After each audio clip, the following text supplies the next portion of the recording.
신신당부라는 제목으로 함께 은혜를 나누겠습니다. 이런 제목도 있나 싶죠. 신신당부, 우리가 잘 아는 단어입니다만 저는 오늘 이 신신당부가 어떤 의미를 갖고 있는지 좀 새롭게 볼 수 있으면 좋겠습니다. 사실 우리는 오늘 어린이 주일을 맞이해서 그 어린이들을 생각하는 것뿐만 아니라 우리 다음 세대들을 생각하는 그런 특별한 날이 됐으면 좋겠습니다. 여러분들 중에는 이미 자녀 양육을 마치시고 또 자녀들의 자녀가 있음을 또 제가 봅니다. 그렇다면 그 자녀를 또 양육하는 것에 여러분들이 도움을 주셔야 되겠고, 무엇보다도 여러분들이 신앙적으로 그들을 붙들어주는 것은 여러분들이 지금 하실 수 있는 역할이기 때문에 여기에는 부모가 되든 부모가 되지 않았든 또 자녀가 있든 자녀가 없든 오늘 이 말씀은 우리 모두에게 해당되는 말씀으로 받을 수 있기를 바랍니다. 자, 그래서 오늘 본문을 다시 한번 읽어보겠습니다. 잠언 22장 6절 말씀을 우리 다 같이 한 목소리로 읽겠습니다. 시작. 마땅히 행할 길을 아이에게 가르치라. 그리하면 늙어도 그것을 떠나지 아니하리라. 아멘. 공동 번역에 보니까 이 3살 버릇 여든까지 간다라는 속담을 번역으로 넣었어요. 그도 그럴 것이 늙어도 그것을 떠나지 않는다. 아이에게 가르치면 그렇게 된다라고 했으니까 이렇게 번역해도 좋겠습니다. 그런데 마땅히 따를 길을 어려서 가르쳐라 라고 하는 이 말, 길은 동일한데 마땅히 행할, 마땅히 따를, 이 뜻이 뭐길래 이렇게 좀 다르게 번역되었을까? 제가 원어를 보니까 히브리어에는 페라는 단어를 썼습니다. 이 긴 단어가 이렇게 짧게 되어 있지? 왜 짧은 단어를 이렇게 길게 번역했을까? 이 페라는 말이 무슨 뜻이냐면 입이란 뜻입니다. mouth, 입, 말하는 입. 입의 길이라는 거예요. 자, 입의 길, 우리들이 살아가면서 말하는 그 길이라고도 할 수 있지만 하나님께서 말씀하시면 그것을 따를 수 있는 길, 그 말씀에 따라가는 길이라고 또 번역한다면 입의 길, 이해가 되죠. 그래서 공동번역에 보는 그 마땅히 따를 길, 주님의 말씀을 따를 수 있는 길을 아이 때부터 가르치는 것, 그것이 우리들이 할 일이라는 거예요. 길은 있는데 그 길을 그냥 보고만 있지 말고, 그 길이 있다는 것 알고만 있지 말고 이것을 가고 그것을 가르치는 그 일을 우리들에게 분부하신 것입니다. 그것이 바로 신신당부라는 거죠. 이 신신당부라는 단어도 재밌습니다. 두 단어가 합쳐졌어요. 신신당부. 한문으로 볼까요? 이 신신당부라는 말은요, 거듭신, 그 다음에 마땅, 당, 줄, 부를 썼어요. 여러분, 거듭 사용하는 반복적인 단어, 그러니까 계속해서 당부해라 이 말이에요. 반복적으로 거듭 당부해라. 중요하니까 그렇겠죠. 그래서 이 거듭신자를 쓴 성경의 책이 있죠. 바로 신명기라고 하는 책이 그렇습니다. 여러분, 이 신명기라는 책은 거듭 말씀으로 가르친 거예요. 출애굽기 레위기에 나와 있는 말씀을 거듭 반복적으로 모세의 설교를 통해서 가르쳐 준 것이 바로 신명기입니다. 그런데 신명기 중에 신명기의 말씀 중에 대표적인 말씀이 바로 쉐마의 말씀, 신명기 6장 4절서부터 시작되는 말씀일 것입니다. 신명기 6장 4절에서 5절 말씀 다 같이 읽어봅시다. 시작. 이스라엘아 들으라. 우리 하나님 여호와는 오직 유일한 여호와시니 너는 마음을 다하고 뜻을 다하고 힘을 다하여 내 하나님 여호와를 사랑하라. 이 말씀을 예수님께서 마가복음에서 12장에 이렇게 말씀하십니다. 마가복음 12장에 예수께서 대답하시되 첫째는 이것이니 이스라엘아 들으라. 주 곧 우리 하나님은 유일한 주시라. 내 마음을 다하고 목숨을 다하고 뜻을 다하고 힘을 다하여 주 너희 하나님을 사랑하라. 이 쉐마의 말씀을 그대로 인용하신 것 같습니다. 둘째는 이것이니 내 이웃을 내 자신과 같이 사랑하라 하신 것이니라. 이보다 더 큰 계명이 없느니라. 10계명을 2개로 딱 정리해 주시는 예수님의 말씀. 여러분, 주님께서 우리들에게 계명, 즉 명령을 통해서 우리들에게 말씀해 주신 것이 얼마나 중요한 말씀이겠습니까? 그러니까 신신당부의 내용은 결국 하나님께서 우리들에게 명령하신 그 말씀이어야 할 것입니다. 만약에 여러분들이 부모로서 또는 조부모로서 자녀들에게 이제 마지막 해줘야 될 말이 있다면 어떤 말이 좋겠습니까? 야, 거기는 꼭 하지 마. 야, 그거는 꼭 해야 돼. 아니면 여러분들의 혹시 통장 비밀번호를 가르쳐 주시겠습니까? 아니면 여러분들이 성공했던 성공담을 마지막으로 말씀해 주실 거예요? 고추장 담그는 법? 된장 담그는 법, 그거 말씀해 주실 건가요? 여러분 그렇지 않지요. 웃자고 이야기 여러분 나누시는 거 보니까 진짜 되게 심각하신 것 같아요. 뭐 그렇게 빨리 안 가실 거니까 걱정하지 마시고요. 여러분 마지막에 해줄 수 있는 말은 분명히 신신당부일 겁니다. 그 말씀은 하나님께서 우리에게 주시는 말씀처럼 중요한 말씀이어야 합니다. 하나님은 우리를 자녀 삼으시고 우리들에게 강조하는 말씀이 계명 아니겠어요? 그래서 저는 이 두 가지 계명, 경천애인, 하나님을 사랑하고 경외하고 사람들을 사랑하라는 이 말씀, 오늘 두 가지로 함께 살펴보면 될 것 같습니다. 우리가 마땅히 행할 길의 첫 번째는 무엇이냐? 바로 하나님을 사랑하는 길이다 이 말이에요. 여러분 그 입의 길이라고 하는 주님이 말씀하신 그 길, 그것은 첫 번째가 하나님을 사랑하는 길이에요. 하나님을 사랑하는 것, 이것이 우리가 행할 길, 따를 길이라고 하는 것입니다. 사실 우리 자녀들에게 가르쳐 줘야 될 것이 가장 기본적으로 하나님을 가르쳐 줘야 돼요. 인간의 본성으로 하나님을 알 수도 있겠지만 양심으로 아는 것이지, 그 하나님이 바로 여호와 하나님이시고 우리 예수님이시고 성령님이라는 사실은 우리가 말씀을 통해서 배워야 합니다. 그래서 신명기의 말씀, 즉 다시 신명기의 쉐마로 돌아가면 6절에서 9절까지 이렇게 말씀하고 있지요. 오늘 내가 내게 명하는 이 말씀을 너는 마음에 새기고 내 자녀에게 부지런히 가르치며 집에 앉았을 때이든지 길에 갈 때이든지 누워있을 때이든지 일어날 때이든지 이 말씀을 강론할 것이며 너는 또 그것을 내 손목에 메어 기호로 삼으며 내 미간에 붙여 표로 삼고 또 내 집 문설주와 바깥문에 기록할지니라. 이스라엘 사람들이 이것을 그대로 하려고 실제로 여러 가지를 만들어 가지고 형식적으로 하고 있습니다. 자, 그런데 우리는 이런 형식은 없을지라도 이 말씀, 주님이 주신 이 명령, 이것을 우리가 어디서든지 하라는 거죠. 언제든지 하라는 거예요. 무슨 일을 하든지 하라는 것입니다. 여러분 어디에나 언제나 무엇이든지 주님의 말씀과 연관 있는 삶, 그 주님을 기억하고 주님을 경외하고 주님을 사랑하는 길, 그 길을 우리 자녀들에게 가르쳐 줘야 될 줄 믿습니다. 여러분 그것이 바로 말씀을 가르쳐 주는 거예요. 하나님의 말씀을 가르쳐 주는 겁니다. 그래서 디모데후서 3장 14절에 여러분 바울은 디모데가 이런 교육을 잘 받았음을 이미 알고 있었어요. 저는 여러분들의 자녀들이 바로 그런 자녀들이 되었으면 좋겠어요. 디모데후서 3장 14절에서 15절입니다. 그러나 너는 배우고 확신한 일에 거하라. 이미 배운 것이 있다는 거죠. 그러니까 그것을 확신한 일로 생각해서 거기에 거해요. 거하는 가운데서 너는 내가 누구에게 배운 것을 알며 또 어려서부터 성경을 알았나니 성경은 능히 너로 하여금 그리스도 예수 안에 있는 믿음으로 말미암아 구원에 이르는 지혜가 있게 하느니라. 여러분 모세는요, 죄송합니다. 바울은요, 디모데가 외조모에게 또 어머니에게 성경을 배웠다는 걸 알고 있어요. 우리 자녀들이 성경을 어릴 때부터 배우는 거예요. 뭘 배웁니까? 그리스도 예수 안에 있는 믿음을 배우는 겁니다. 그 믿음으로 말미암아 구원에 이르는 지혜가 있게 되는 것이지요. 여러분 우리 자녀들에게 해줄 수 있는 많은 일들이 있지만 그 중에 가장 중요한 일들은 그의 영혼이 구원받는 일 아니겠습니까?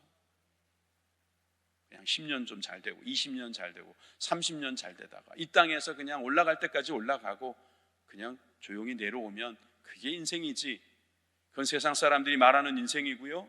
우리는 하나님 나라의 백성으로 하나님을 믿으며 살아가는 하나님의 자녀들이 되었음을 믿습니다. 여러분 이것이 신앙생활이거든요. 그렇다면 여러분 이것이 형이상학적이나 추상적인 것이 아니라 말씀 속에서 이것을 실천하며 살아갈 수 있도록 우리가 가르치자는 거예요. 사실 교회에서 이 말씀을 가르치는 건 맞아요. 그런데 아이들을 보세요. 일주일에 딱 1시간만 교회에 와서 말씀을 배우는 것 같아요. 평일날은 아이들을 보기가 너무 어렵습니다. 주일 오후도 그렇고 아침 일찍 와 있는 아이들도 있지만 대부분은 그렇지 않고요. 아이들이 공부가 부족하다 그러면 가외도 시키고 학원도 보내고 또 그것도 부족하면 유학도 보내면서 다양한 방법으로 아이들에게 지식을 주려고 하는 거예요. 근데 여러분 그 지식은 성경과 반대되는 지식도 있어요. 필요한 지식도 되지만 시간이 지나가면 필요 없는 지식도 있어요. 그런데 이 성경의 지식은 말이에요, 어떤 지식이냐면 우리 영혼이 구원받는 지식이에요. 사람이 영혼을 믿는다면 이 영혼을 구원할 수 있는 길은 세상 지식이 아니에요. 하나님의 말씀으로 구원받는 것임을 믿으시길 바랍니다. 예수 그리스도로 말미암아 우리가 구원을 받는데 그 믿음을 주는 말씀을 들을 때, 믿음은 들음에서 난다고 했으니까 여러분, 우리들에게 주어진 기회를 통해서 아이들에게 말씀을 가르칠 수 있기를 바랍니다. 다시 말해서 교회에다가 다 맡겨놓지 마시고 여러분들이 직접 가르쳐 보시는, 또 함께 읽으시는, 그리고 어떤 일들이 있을 때마다 그게 좋은 일이든 나쁜 일이든 그것을 성경과 연관해서 함께 기뻐하고 함께 생각하는 그런 여러분들의 가정 교육이 되시기를 바랍니다. 사실 우리가 이 아이들을 양육하는 게 쉽지는 않아요. 요즘은 아이들을 너무너무 사랑하고 너무너무 귀하게 여기는 게 또 어른들이 볼 때는 좀 지나치지 않나 싶을 정도입니다. 다 좋습니다. 그런데 여기서 우리가 분명히 알아야 될 것은 아이들에게 우선적으로 가르쳐야 되는 것은 하나님이다. 하나님의 말씀이고 하나님의 말씀을 배우는 그 자리가 중요하다. 여러분, 예수님께서 어린 시절이 있었다고 했어요. 어린 시절을 어떻게 보내셨는지 성경에 잠시 나와 있는데, 여러분 누가복음 2장 49절에 예수님이 하신 말씀이 기록되어 있습니다. 자, 49절에서 50절 말씀 함께 읽어보시겠습니다. 시작. 예수께서 이르시되 어찌하여 나를 찾으셨나이까? 내가 내 아버지 집에 있어야 할 줄을 알지 못하셨나이까 하시니 그 부모가 그가 하신 말씀을 깨닫지 못하더라. 예수님께서 어린 시절에 예루살렘에 가실 기회가 있었는데 명절을 지키려고 갔던 거예요. 그런데 돌아오는 길에 아무리 봐도 없으니까 서로 어머니 편에 아버지 편에 갔겠지 하고 믿고 갔다가 나중에 보니 없어요. 다시 예루살렘까지 왔어요. 성전까지 왔어요. 근데 거기에서 예수님이 뭐라고 하시는 거예요? 내가 내 아버지 집에 있어야 될 줄을 알지 못하셨나이까? 아니, 예수님도 어릴 때부터 부모님 속 좀 세기셨구만, 이렇게 해석할 일이 아니에요. 왜? 누가복음은요, 누가는요 50절에 그가 하신 말씀이라고 했어요. 어린이 예수가 한 말을 말씀이라고 표현했어요. 그러니까 내가 내 아버지 집에 있어야 한다, 이 말이 말씀이라는 거예요. 여러분, 우리가 아버지 집이 어디입니까? 아버지 집이 이 성전, 예, 맞습니다. 아버지 성전 맞죠. 그런데 아버지의 집이라는 말은 즉 아버지께 예배하는 자리, 아버지와 함께 사랑과 교제가 있는 자리, 즉 예배의 자리를 말하는 거 아니겠습니까? 예배의 자리에 있어야 하는데 부모들이 그걸 몰랐다. 우리가 예수님의 부모는 아니에요. 예수님의 부모가 지금 깨닫지도 못하는 상황입니다. 그런데 우리는 이 말씀을 통해서 깨달아야 합니다. 우리 자녀가 예수님은 아니지만 이 아이들이 정말 아버지 집에 있어야 하는 것을 우리 부모가 알고 그들을 아버지 집에 있게 하는 것, 즉 예배의 자리에 있게 하는 것, 이것이 우리가 마땅히 가르쳐 줘야 할 길인 줄 믿습니다. 여러분, 말씀을 가르친다는 것은요, 예배를 가르치는 거예요. 누가 귀한 것인 것을 아는 거예요. 여러분, 주님이 가장 귀한 분입니다 라고 고백하는 게 예배거든요. 여러분, 일주일을 통틀어서 가장 중요한 시간이 언제입니까? 바로 지금입니다. 주일날 중에도, 일요일 중에도 가장 귀중한 시간이 언제입니까? 점심 먹기 전에 요때가 정말 중요한 시간이거든요. 근데 여러분, 요때를 가장 귀한 일을 하시는 예배의 자리에 와 있는 거예요. 여러분 보고 자녀들이 배우는 거예요. 여러분, 이렇게 자녀들이 배울 수 있도록 하면 예수님처럼 될 겁니다. 예수님께서 그 다음 말씀에 보니까 누가복음 2장 52절에 지혜와 키가 자라갔대요. 예수님도 인간으로 오셨기 때문에 잘하셨겠죠. 근데 놀랍게도 하나님과 사람에게 더욱 사랑스러워 가시더라. 예수님은 사랑하시기에 오셨고 사랑하셨고 사랑 때문에 죽으셨고 사랑하시면서 이 땅을 떠나셨습니다. 다시 사랑하시기 때문에 오실 것인데 알고 보니 주님은 어릴 적부터 사랑도 받으셨다라는 것입니다. 여러분, 우리들의 자녀가 바로 그런 사랑을 받을 수 있기를 바랍니다. 하나님께 사랑을 받았으면 좋겠어요. 사람들에게도 사랑을 받았으면 좋겠다. 여러분, 하나님께 사람에게 사랑스러워져가는 우리 자녀들이 되기를 주님의 이름으로 축원합니다. 말씀을 아는 삶, 예배를 드리는 삶, 이것이 가장 귀한 것임을 알고 살아가는 삶, 그것을 우선순위로 두는 우리 자녀들이 되었으면 좋겠어요. 그러려면 우리 부모들의 역할이 중요해요.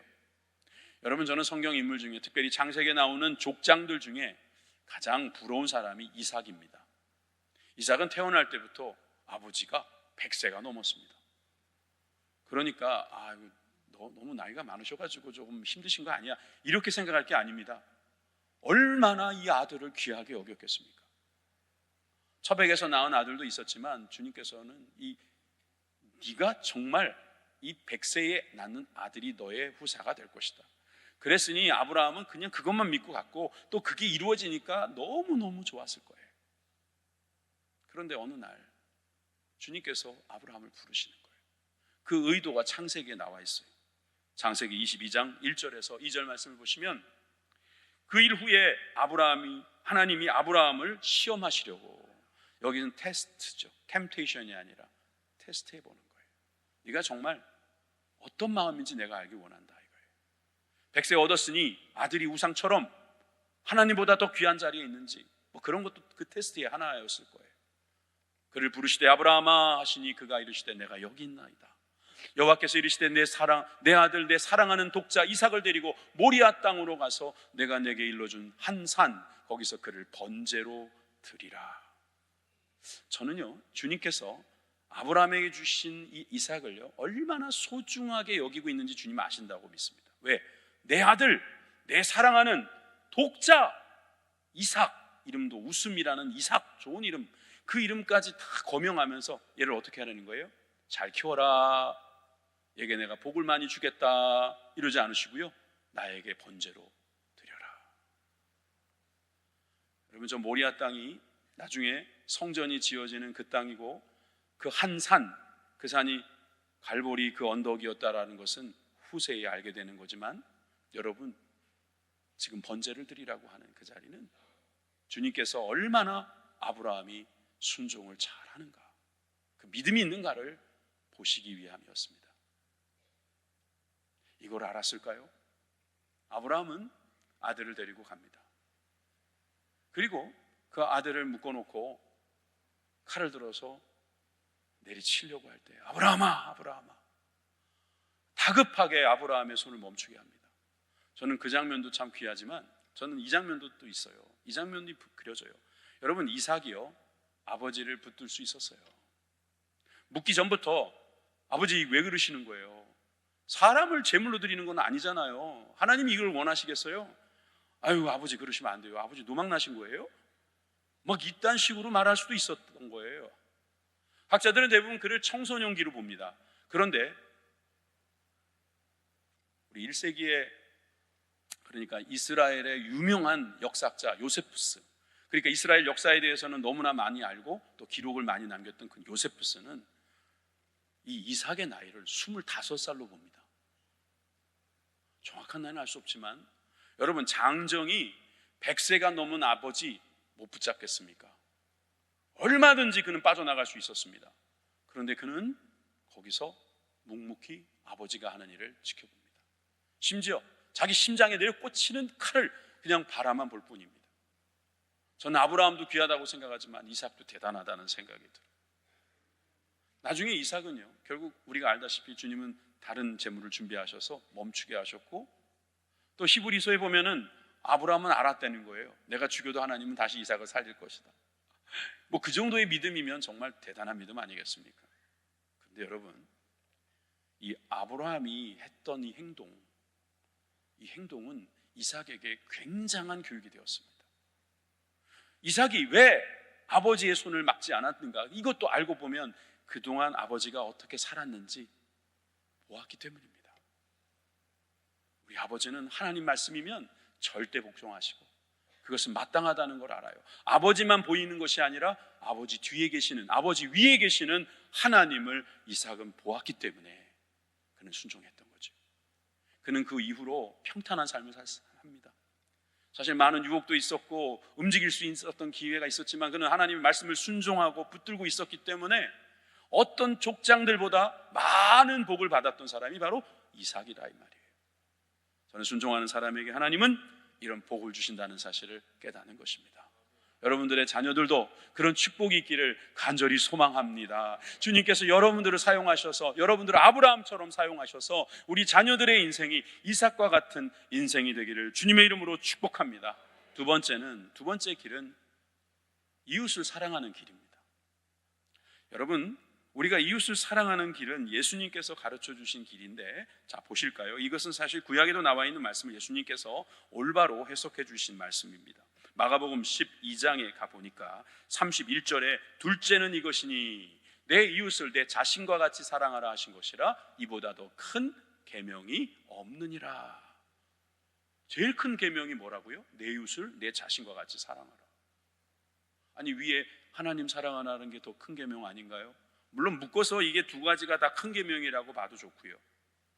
여러분, 내 이웃을 내 자신과 같이 사랑하라, 이것은 보이는 우리들의 삶에 가까이 있는 대상이기 때문에 이것이야말로 우리가 지킬 수 있는 큰 계명이라고 보는 것도 틀리지 않습니다. 다시 말해서 여러분, 내 자신을 사랑하는 것, 그리고 내 자신을 사랑하는 것 같이 이웃을 사랑하는 것, 이것이 둘째 계명이다 이 말이에요. 여러분들, 저는 여러분들이 저를 어떻게 보시는지 궁금합니다. 저는 저를 사랑할까요? 사랑하지 않을까요? 사랑합니다.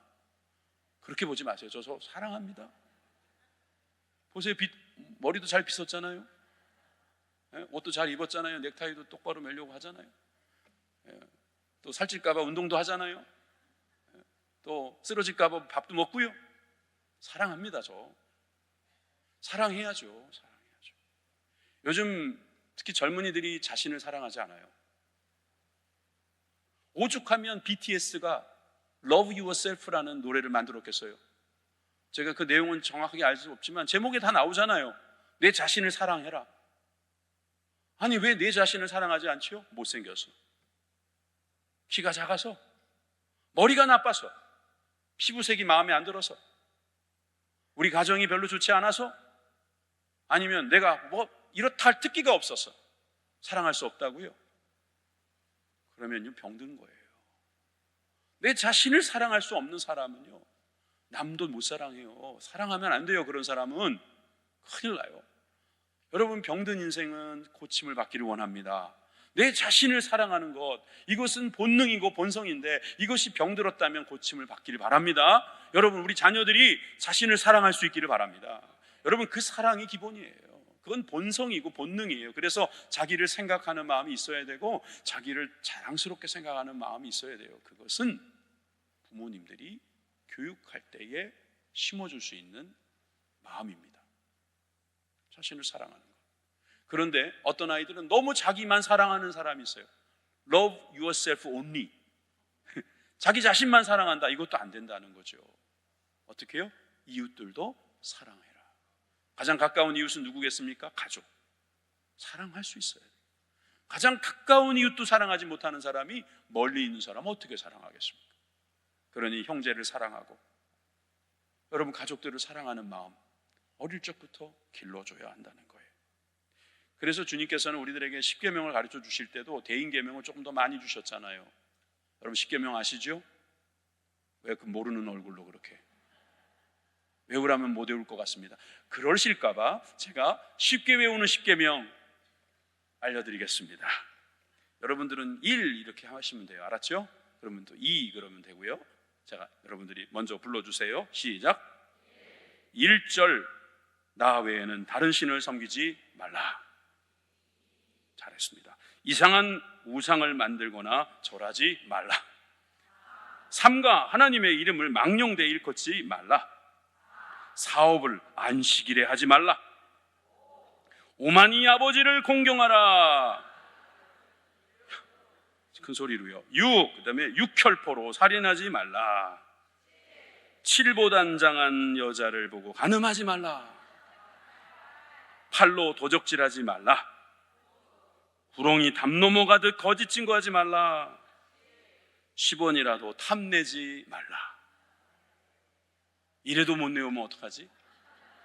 아이고, 다른 신을 섬기지 말고 우상을 만들지 말고 하나님의 이름 망령되이 일컫지 말고 안식일 지키고 부모님 공경하고 살인하지 말고 간음하지 말고 도둑질하지 말라. 거짓 증거하지 말라. 탐내지 말라. 그 중에서 6가지는 대인계명. 근데 사실 5번째에 오만이 아버지를 공경하라, 이 말씀, 부모님을 공경하라는 이 말씀은 사실 보이는 하나님, 우리 부모님을 공경하라. 다음 주에 이 내용으로 또 설교를 하겠죠. 여러분, 우리가 하나님을 공경하는 사람, 알고 보니 부모님 공경한 사람이에요. 그러니 사실 저건 다리 역할을 하는 중요한 내용이고, 그러니 여러분, 우리가 이웃을 사랑하는 일에 있어서 우리는 해야 될 일이 많이 있습니다. 자, 그런데 여러분, 제가 솔직히 여러분들에게 쉽게 외우게 하려고 이렇게 보여드렸을까요? 여기에 끝나지 않습니다. 저는 자녀를 양육하는 십계명을 만들어 봤습니다. 물론 도움을 받았습니다. 이것도 십행시로 가보겠습니다. 십행시. 자, 여러분들은 또 1 이러시면 됩니다. 자, 시작. 1절, 하나님을 경외하고 사랑하는 사람으로 키운다. 이상한 것으로 하나님을 대체하지 않는다. 3가 하나님 편에 설 줄 아는 용기를 키워준다. 사랑의 주님을 예비하며 주의를 구별되게 보낸다. 오래도록 공경받는 부모가 된다. 잠깐만요. 6 벌써 하셨으니까, 예. 자, 제가요 사실 이거 만드느라고 머리가 한 움큼 빠졌어요. 이 십행시 쉬운 거 아니에요. 엄마가 AI에게 물어봐도 얘가 이상한 것만 나와가지고 아주 도움이 안 됐어요. 보니까 여러분, 여기에 보면 하나님을 대체하지 않는다, 이 말은요 우상을 만들거나 전하지 않는다라는 말씀의 우리 교육 방법이에요. 부모가 우상이 되어서도 안 되는 거예요. 돈이 우상이 되어서도 안 돼요. 친구가 우상이 되어서도 안 되고요, 그들의 꿈이 우상이 되어서도 안 되는 거예요. 하나님으로 대체하면 안 돼요. 하나님을 경외하는 삶, 하나님을 사랑하는 삶, 그리고 하나님 편에 설 줄 아는 사람은 망령되이 하나님의 이름을 일컫게 하지 않는 삶이 되겠죠. 이것을 아이들에게 가르치는 방법은 우리들이 그렇게 살아가면서 아이들에게도 이렇게 가르쳐 보자는 거예요.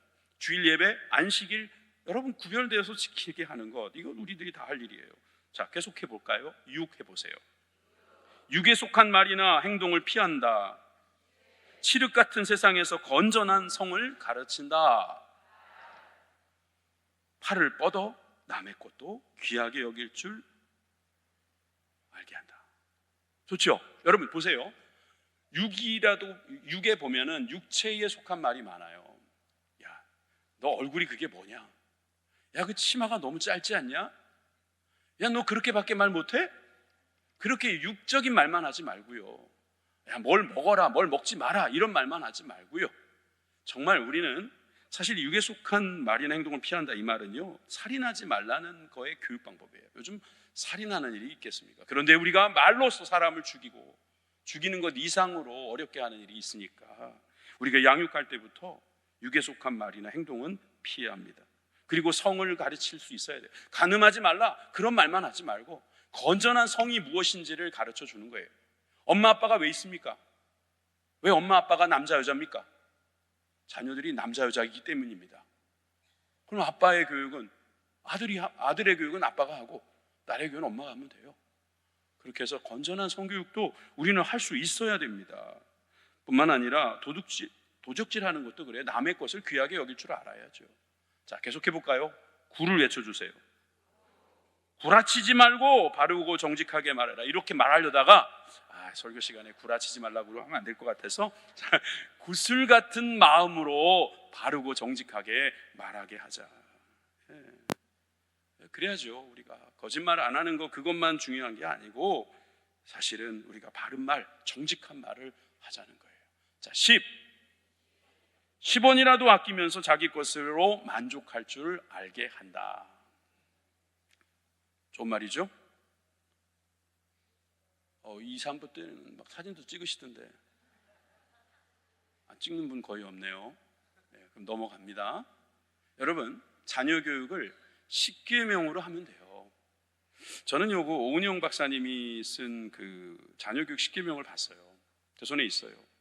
다 마음에 들어요. 다 좋아요. 특히 이 말이 참 마음에 와닿아요. 8번째인데, 자녀에게 사과하는 것을 부끄러워하지 마세요. 오은영 박사 버전이에요. 근데 이 이유가 뭐냐면은 아이가 속마음을 표현하지 않게 된대요. 아이가 어려서 엄마 아빠한테 엄마 미워, 아빠 미워 이럴 때요, 또 엄마 아빠도 같이 흥분해가지고 너 나한테 그럴 수 있어 그러고 막 싸우다 보면은요, 애들이 다음부터는 엄마 아빠 앞에서 솔직한 말을 안 한대요. 동의가 되는 부분이 있어요. 여러분, 저는 오늘 자녀들을 양육하는 기술을 여러분들에게 나누어 드리려는 것은 아닙니다.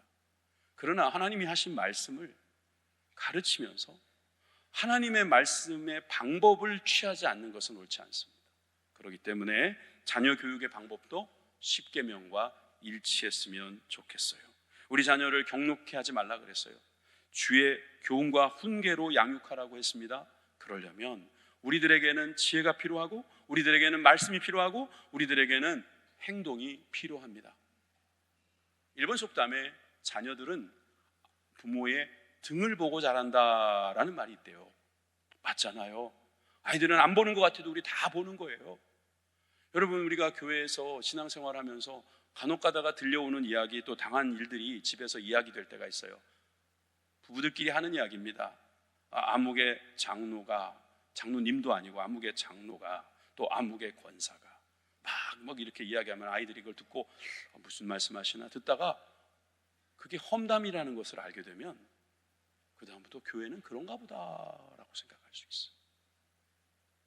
이 집 목사가 참 못나서 좀 죄송한데 제 험담을 하시더라도 입을 뒤집어 쓰시고 부부끼리 은밀하게 하세요.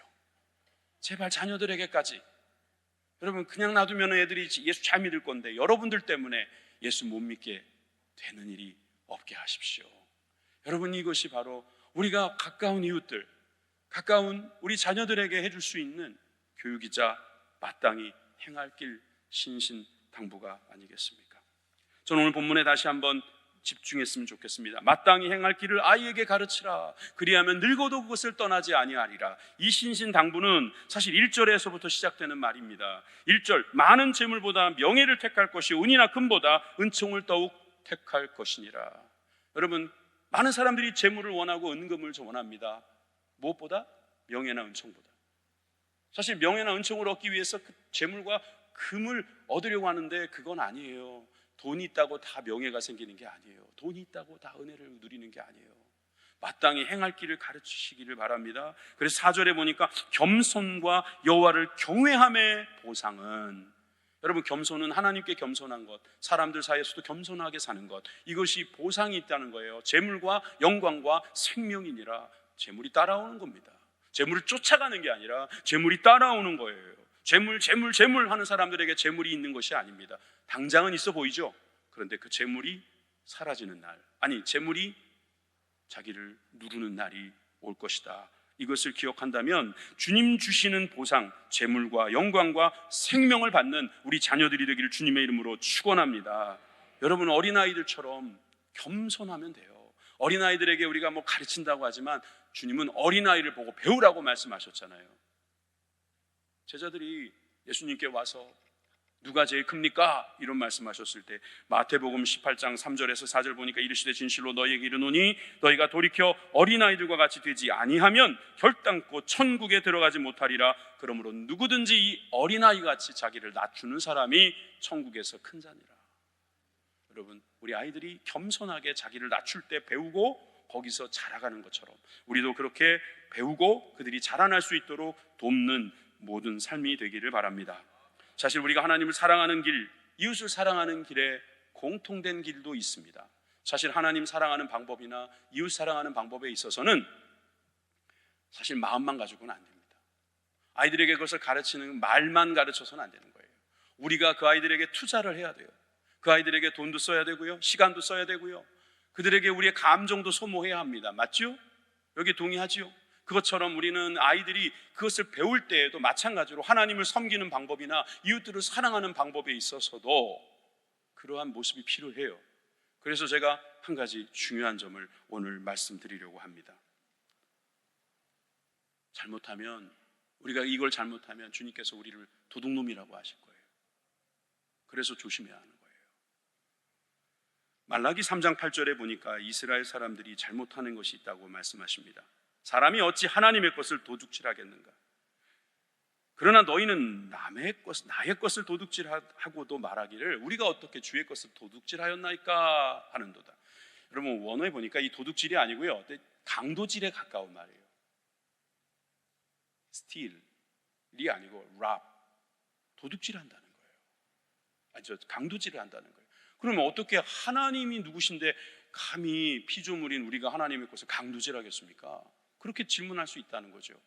그런데 하나님 뭐라고 말씀하십니까? 곧 11조와 봉헌물이 바로 나에게 강도질한 것이다. 아니, 그렇게 중요한 겁니까? 멜기세덱에게 아브라함이 드렸던 11조, 또 율법에도 나와 있는 그 11조 10분의 1을 전체를 드리는 마음으로 대표성을 가지고 내는 그 11조, 이게 그렇게 귀한 거예요. 사실 그 11조라는 것은 알고 보면 하나님께서 나에게 다 주셨습니다라고 고백하는 믿음입니다. 사실 여러분들이 지금 교회 일에 엄청나게 힘쓰고 계시거든요. 제가 그렇게 막 격려를 하면은 여러분들이 아유, 죄송해요, 요즘에 시간이 없어가지고 잘 나오지도 못하고 그러는데, 전 그분들에게 말하고 싶어요. 11조 내시잖아요. 여러분, 11조가 교회 일에 얼마나 큰 도움이 되는데요. 11조를 안 내면은 교회에 있는 교역자들이 다 일하러 나가야 됩니다. 또 일한다고 사역 안 하겠습니까? 사역의 질이 떨어지겠죠. 선교지에 우리가 11조를 내지 않으면 선교지에 돈이 안 갑니다. 그러면 선교사들이 돈 꾸러 다녀야 합니다. 어떻게 선교를 하겠습니까? 사실 우리는 이 11조에 대한 의미를 너무나 잘 알고 해보려고 노력은 합니다. 그런데 자녀들에게도 가르칠 수 있어야 합니다. 이게 쉬운 일이 아니거든요. 그런데 이걸 접근을 너무 두려운 마음으로 접근하지 마세요. 왜냐하면 이 11조는요, 하나님께서 복 주시려고 했던 수단이었던 거예요. 말라기 3장 10절에 보니까 만군의 여호와가 이르노라, 너희의 온전한 11조를 창고에 들여 나의 집에, 즉 하나님의 집에 양식이 있게 하고 그것으로 나를 시험하여 내가 하늘 문을 열고 너희에게 한 복을 쌓을 것이 없도록 붙지 아니하나 보라. 하나님의 집에 드리면 하나님께서 하나님의 문을 여시고 하나님의 복을 쌓을 것이 없도록 부어 주실 거다. 테스트해봐라, 시험해봐라. 그 정도로 장담하시는 거예요. 우리 아이들이요, 돈에 대하여 배워야 해요. 재정에 대하여 배워야 돼요. 시간에 대하여 배워야 돼요. 그것의 10의 1을 구분해서 낼 수 있는 그런 능력을 길러야 돼요. 이게 다 내 거라고 생각하는 순간부터는 이게 우상이 되어버릴 수 있기 때문에 그 일부를 내므로 말미암아 이게 하나님의 것인 것을 아는 거예요. 제가 이거 좀 설명할 필요가 있어요. 제가 2부 예배를 오늘 되게 길게 드렸거든요. 너무 길게 설명해가지고 오늘 준비하는 데 힘드셨죠? 그래서 오늘 제가 말이 이렇게 빠른 거예요. 이제 곧 끝나요. 그래도 오늘은 3부 때는 빨리 했어요. 자, 그런데 여러분, 저는 11조에 대해서 여러분들이 시험 들지 않았으면 좋겠어요. 저는요, 지금 빚 갚기도 힘들어요. 근데 자꾸 11조 하지 마세요. 제가 유튜브에 보니까 11조에 대해서 뭐라고 말하던데, 여러분 그걸 보면서 여러분들이 어떤 생각을 할지 저도 궁금해요. 성경은 반드시 우리들이 내야 할 그 11조를 통해서 많은 사람들에게 유익이 있다는 것을 분명히 가르쳐주고 있습니다. 어떤 교회에서, 미국에 있는 한 교회에서요, 헌금으로 땅을 샀다는 거예요. 그 땅에서 말이에요, 많은 사람들이 그것을 쓰게 해주려고 주차장을 만들게 됐다는 거죠. 근데 주일날만 그 주차장을 쓰니까 그 주변에 있는 상가에서 그 땅을 좀 쓰기를 원했대요.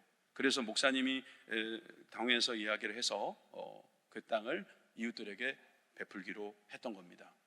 그런데 1년에 하루는 못 쓰게 만드는 거예요. 주일이라서 못 쓰는 게 아니라 평일인데도 그 못 쓰게 만드는 거예요. 그러면 주변에 있는 사람들이 왜 불편하게 그걸 못 쓰게 합니까?